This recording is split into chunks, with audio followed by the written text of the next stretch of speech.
jaga kesehatan. Ya. Nggak usah sok-sokan lah. Ya. Maut itu cepat sekali datangnya. Jadi merasa bahwa nggak masalah seperti ini, segala macam. Sudah berapa orang yang meninggal. Dan saat ini malah menurut saya lebih gencar lagi dan mengagetkan teman-teman kita, dosen-dosen kita, mahasiswa kita. Ada yang satu keluarga, ya. Makanya jaga kesehatan itu. Siapapun, mau DPL-nya, mau apapun, siapapun, mahasiswanya, atau siapapun, jaga kesehatan itu, utamakan itu. Karena sembuhnya lama, obatnya juga belum jelas, menyembuhkan atau tidak. Yang jelas, ya pemakaman begitu banyaknya sekarang tuh akibat COVID ini. 3, jaga diri. Jaga diri dalam ucapan, dalam tindakan, walaupun ini sifatnya adalah KKN mandiri. Tetapi ingatlah bahwa Anda punya kewajiban untuk menjaga diri, menjaga nama baik Universitas Diponegoro. Ya sebaliknya juga, kalau ada mahasiswa KKN yang diperlakukan tidak baik, nomor telepon saya sudah sangat jelas, Anda bisa WA pada saya, dan saya lindungi Anda. Kalau ada hal-hal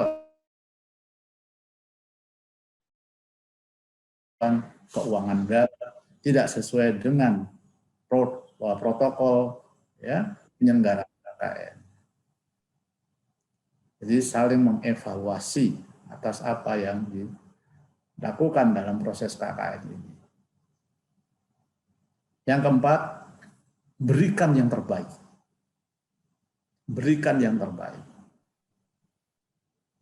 Karena Anda belum tentu punya kesempatan untuk yang kedua atau ketiga. Kesempatan untuk menunjukkan bakti itu ya sekarang ini.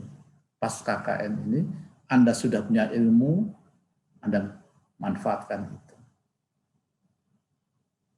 Ingatlah, dalam hadis sudah sampaikan, juga dalam Al-Quran sampaikan, siapa yang menolong seseorang, maka laksana menolong seluruh umat manusia. Nah, berilah kesempatan, inilah kesempatan Anda memberikan yang terbaik untuk negara, bangsa, ya, Republik Indonesia, negara Kesatuan Republik Indonesia. Saya kira itu saja pokok-pokoknya. Saya hanya berdoa segera Anda nanti setelah KKN, moga-moga bisa diwisuda pada tahun ini juga, ya, dan segera mendapatkan pekerjaan. Saya dorong Anda untuk berwira swasta, karena sekarang mencari pekerjaan sangat sulit dan sangat jarang. Saya dorong Anda untuk berwira swasta, bisnis. Ini ada Pak Baginda, itu bisa diminta resep-resep keberhasilan beliau. Ya, monggo. Siap, Prof. Siap, mau bikin wirausaha, siap. Ya. Atau juga nanti yang berkaitan, misalnya Anda mau sekolah lagi. Monggo, silahkan. Ya, Anda kuliah lagi, itu salah satu. Inilah makanya saya berharap berikan yang terbaik tadi. Esok kita tidak tahu kita ada di mana, dan kita menjadi siapa, dan kita akan mengalami apa. Maka yang bisa kita lakukan adalah yang hari ini, detik ini, kita lakukan yang terbaik. Saya kira itu saja. Mohon maaf jika ada yang kurang berkenan. Dan dengan mengucap Bismillahirrahmanirrahim, maka penerjunan mahasiswa kuliah kerja nyata tim 1 Universitas Diponegoro tahun akademik 2020-2021 dengan dinyatakan resmi dibuka. Semoga Allah selalu memberikan barokah, keselamatan, dan ridho pada kalian semua. Amin. Amin. Amin. Amin. Ya Rabbal Alamin. Amin. Ya Rabbal Alamin.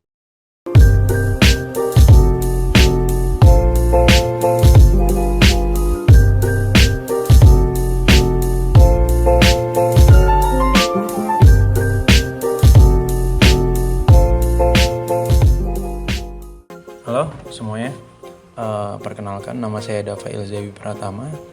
Saya berkuliah di Universitas Diponegoro, jurusan Hukum, studi Ilmu Hukum. Ya, jadi di sini saya sedang melaksanakan program KKN atau kuliah kerja nyata, yang dimana bertemakan KKN pulang kampung, yang pada kali ini benar-benar menuntut mahasiswa untuk berpikir lebih kritis dalam membuat suatu program yang diharapkan tetap aman dan nyaman tanpa mengurangi esensi dari program kuliah kerja nyata itu sendiri. Karena seperti yang kita ketahui, banyaknya kasus corona yang sedang naik di Indonesia, dan di mana penanganannya ataupun kesadaran dari masyarakatnya juga masih kurang satu sama lain.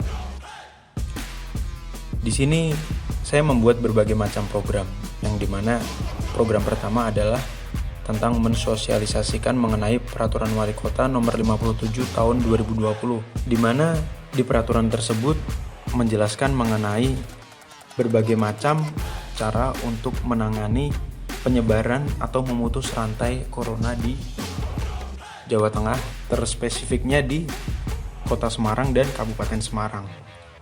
Jadi di sini saya mensosialisasikan kepada para remaja dan juga orang tua yang berada di lingkungan Desa Kuncen, RT 010, RW 001. Yang dimana ternyata banyak sekali warga-warga, baik dari umur yang masih muda dan yang sudah tua, itu sangat-sangat sedikit yang tahu mengenai peraturan tersebut, dan mereka cenderung lebih tidak memperdulikan peraturan tersebut karena kurangnya fasilitas atau teknologi yang mereka punya. Dan di sini karena saya belajar di bidang hukum atau belajar di ilmu hukum, maka saya mengabdi dengan cara mengajarkan atau mensosialisasikan mengenai peraturan-peraturan ini agar masyarakat ini lebih peduli atau lebih aware mengenai persebaran virus corona tersebut.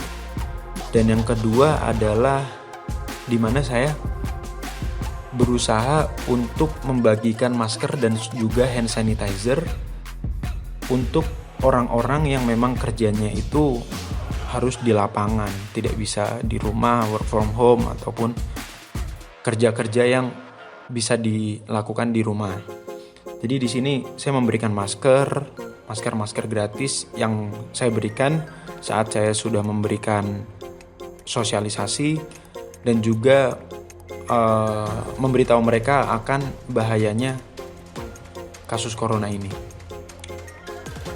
Dimana hand sanitizer ini saya buat sendiri dengan beberapa teman saya yang siap membantu untuk melaksanakan agar program ini terlaksana dengan baik. Lalu setelah berbagai macam sosialisasi, saya mulai mendapatkan feedback yang lebih baik. Mungkin tidak terasa ya, mungkin terlihat sepele, akan tetapi hal itu amat sangat berarti lah buat saya. Dan seperti yang saya lakukan di sini saya memberikan sosialisasi kepada para remaja-remaja yang sedang nongkrong di warung dekat rumah saya, di mana ada dari beberapa mereka yang mengetahui mengenai Perwalkot nomor 57 tahun 2020 seperti yang ada di video yang sedang saya jelaskan. Di mana di situ saya menjelaskan mengenai peraturan-peraturan atau hal-hal apa saja yang harus dilakukan oleh masyarakat dan juga para pemilik warung, yang dimana harus menerima maksimal 50% dari kapasitas yang bisa mereka tampung dan lain sebagainya. Dan tidak cuma 2 program itu, karena saya merasa kedua program itu sangat kurang untuk dikatakan mengabdi kepada masyarakat yang ada di desa saya. Di sini saya berinisiatif untuk membantu para petani dan juga peternak, di mana mereka yang secara langsung mendapatkan efek dari adanya pandemi dan juga PSBB atau PPKM yang ada di Kota Semarang dan juga Kabupaten Semarang. Di sini saya membantu mereka untuk mengumpulkan makanan, untuk menebang-nebang mana yang bisa dijual, dan juga memberikan makanan-makanan kepada para peternak. Saya juga memberikan beberapa hal yang sekiranya bisa membantu mereka, yaitu adalah membagi ilmu bagaimana melakukan silase atau fermentasi kepada makan ternak, karena saya juga belajar hal seperti itu. Dan di sini mereka sangat-sangat berterima kasih dan masih merasakan ternyata masih ada ya mahasiswa yang benar-benar mengabdi dan membantu rakyat kecil. Dengan adanya video ini diharapkan bagi siapapun yang melihat ini dapat lebih bersimpati dan juga membantu mereka yang lebih membutuhkan. Sekian dari saya. Wassalamualaikum warahmatullahi wabarakatuh. Dava Elza signing out.